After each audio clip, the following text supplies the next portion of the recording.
नाज़रीन, इस वक्त हम खड़े हुए मोबाइल सीड प्रोसेसिंग यूनिट के सामने और डॉक्टर साहब हमें बताएंगे कि ये बेसिकली मशीन किस मकसद के लिए इस्तेमाल की जाती है और फार्मर्स के यूज़ में ये किस तरह से आती है। डॉक्टर साहब ज़रा वाज़े करें सीड प्रोसेसिंग यूनिट के बारे में। ये जो मशीन आप देख रहे हैं ये है मोबाइल सीड प्रोसेसिंग यूनिट। ये तो मशीन हमारे institute agricultural and biological engineering institute NARC ने बनाई है। इधर ही डिज़ाइन हुई है लोकली। इसके तमाम पार्ट्स हमने लोकली बनाते हैं। इसका काम यह है कि ये जो सीड को सफाई करती है और फिर उसको ग्रेडिंग करती है। यानी कि जो सेहतमंद सीड जो है उनको अलहदा करती है, जो कमज़ोर दाने होते हैं उनसे अलहदा करती है। ये मशीन अब हमने डिज़ाइन की है अपनी प्रोटोटाइप वर्कशॉप में और उसके बाद हमने कॉन्ट्रैक्ट दिया मैन्युफैक्चरर को, उसने वो इस मशीन को बनाया है। आगे सीड कंपनियां और जो ज़मींदार हैं वो इसे इस्तेमाल कर रहे हैं। तो डॉक्टर साहब कौन कौन सी फसलों के सीड्स जो हैं वो ये मशीन करती है, या यूनिवर्सली मतलब हर किस्म का जो फसल या अजनास का सीड है उसको कर सकती है, या कोई पर्टिकुलर सीड्स हैं जिनके लिए इस्तेमाल होती है? ये मल्टी क्रॉप मशीन है। बेसिकली हम इसकी एडजस्टमेंट हैं कि इसमें जो हम एयर का जो वेलोसिटी वो चेंज करते हैं और इसके अलावा जो इसके सीव चेंज करते हैं, तो कोई भी फसल हो उसकी क्लीनिंग ग्रेडिंग हम इस मशीन से करते हैं।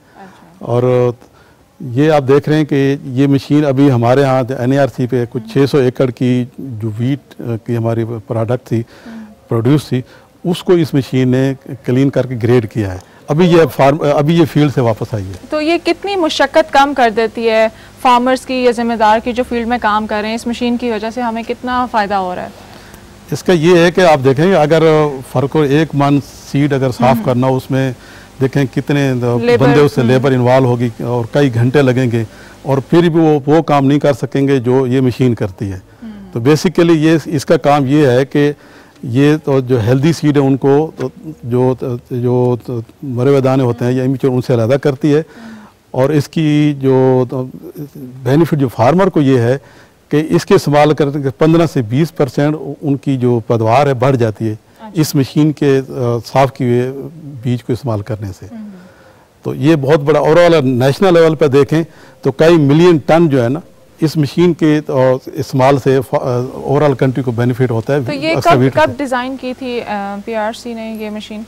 ये 2004 में ये मशीन डिज़ाइन हुई है। अच्छा। और अब इसकी टेस्टिंग सारी होकर और ये कंप्लीट मशीन अब मैन्युफैक्चरर बना रहे हैं। अब ये सीड कंपनी इस्तेमाल कर रही है और प्रोग्रेसिव फार्मर भी इस्तेमाल कर रहे हैं। यूजुअली इसकी कॉस्ट कितनी है एक जिम्मेदार या फार्मर के लिए?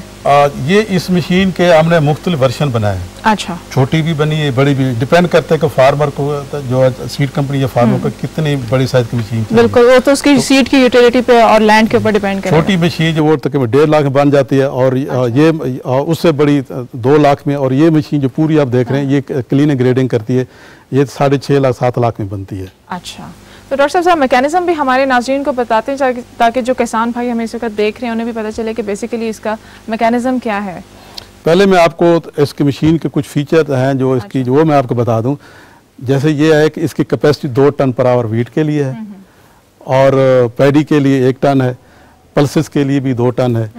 इसकी क्लीनिंग एफिशिएंसी 98% है। 3 बंदे चाहिए होते हैं इसको साफ इस्तेमाल के लिए।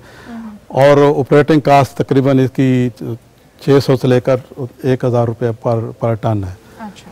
और एक सीज़न में 2000 टन इसके क्लीनिंग कैपेसिटी है। इसमें 7.5 हॉर्स पावर की मोटर इस्तेमाल होती है या ट्रैक्टर इस्तेमाल जो भी इस्तेमाल करें। पावर रिक्वायरमेंट की 7.5 हॉर्स पावर है।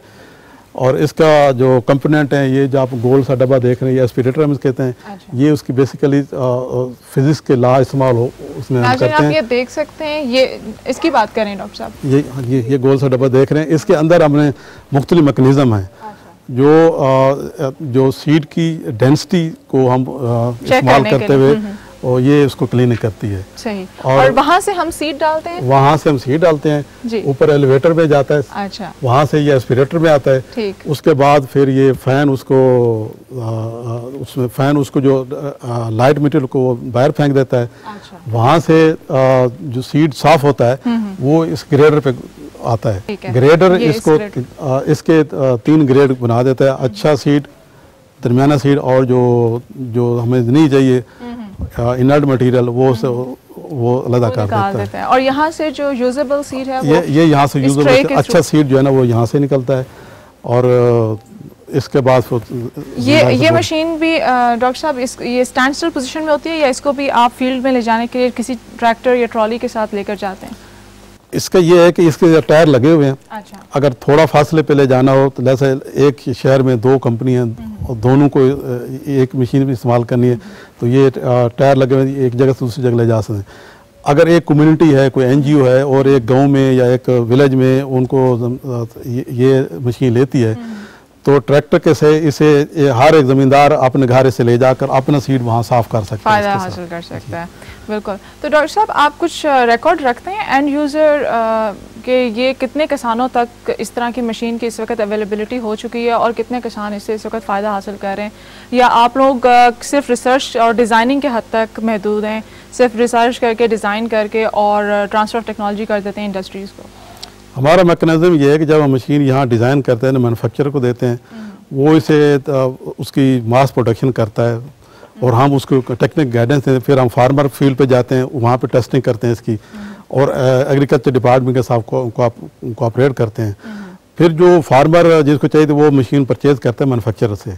हम हर सीज़न में जितने हमारे कोलैबोरेटिव मैन्युफैक्चरर्स हैं उनसे डेटा लेते हैं। अच्छा। कि कितनी मशीनें उसने बनाई हैं और कितनी मशीनें आगे फार्मर के पास गई हैं, कितनी इस्तेमाल हुई हैं, क्या कोई प्रॉब्लम आया या नहीं है। इस तरह हम इसका ट्रैक करते हैं कि हमारे इसकी अडॉप्शन रेट क्या है, और कंफर्टेबिलिटी रेट कितना है वो भी आपको पता चलता है। किसानों के साथ डायरेक्ट इंटरेक्शन भी होता है जिसमें आप उनसे पूछ सकें कि ये कितने हद तक इस मशीनरी के साथ कंफर्टेबल हो गए हैं, इसके यूजेज के हद तक कितना वो कंफर्टेबल हैं इस्तेमाल करने में। उसके लिए हम एक सर्वे करते हैं। अच्छा। हर सीज़न में हम जाते हैं फार्मर के पास, उससे पूछते हैं कि ये मशीन तुम्हारे पास आई है और इसके क्या बेनिफिट है, इसके प्रॉब्लम क्या हैं और ये किस हद तक इसने मशीन ने लोकल कम्युनिटी को, फार्मर को इसने बेनिफिट दिया, तो वो हम फीडबैक वहाँ से सर्वे से लेते हैं। डॉक्टर साहब हमारे किसानों को ये बताएं, इसके कुछ स्पेयर पार्ट्स वगैरह का कोई मसला तो नहीं होता? एक दफ़ा एक किसान एक मशीन ले लिया है, उसको तो अब अपनी हर फसल के लिए इसको यूज़ करना होगा, तो अगर इसमें कोई ख़राबी आ जाए या ज़ाहिर मशीन है उसकी चीज़ों को रिप्लेस करना है, उनकी एक लाइफ होती है, तो उस हवाले से उनको कोई प्रॉब्लम तो नहीं होती? हमारी जितनी भी मशीनें हैं तो हमने कोशिश की है कि फार्मर को या जो एंड यूज़र उसको एक मुश्किल पेश ना है।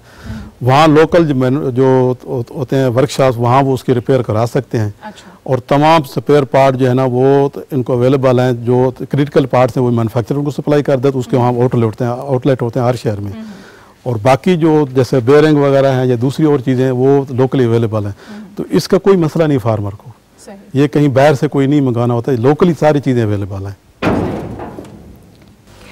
ठीक है, हम एक और मशीन की तरफ नाज़रीन आपको लेकर चलते हैं और हम आपका तारुफ एक अपने नई माहिरीन से भी कराते हैं जो हमें मज़ीद इस मशीन के बारे में अपडेट करेंगे। हमारे साथ इस वक्त मौजूद हैं शबीर अहमद कलवर साहब, आप प्रिंसिपल इंजीनियर हैं